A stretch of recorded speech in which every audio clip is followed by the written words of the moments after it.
বসে পড়লাম আজকের খাওয়া দাওয়া নিয়ে। আজকে বেশি কিছু নেই, কিন্তু যা আছে রোমাঞ্চকর আছে। বলো মা, ঠিক না?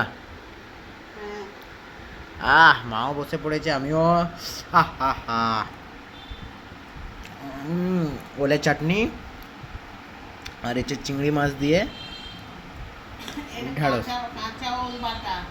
কাঁচা ওল বাটা না? আহা।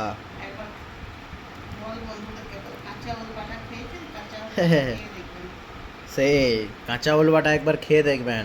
কি কি দিয়েছো মা, একটু বলে দাও। ওলে কি কি দিয়েছো? হুম।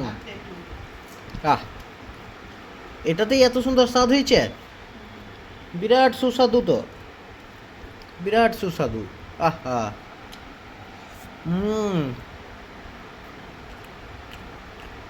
এই ঢ্যাঁড়স চিংড়িটাও হেভি হয়েছে। হুম। হুম। আহ, সবজির কি দাম বাবারে এখন! ওহো।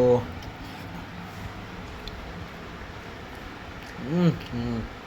আর এক চটকি ওলের চাটনি, একদম খাবারটা পুরো জমে গেছে, জমে ক্ষীর। ও হো হো।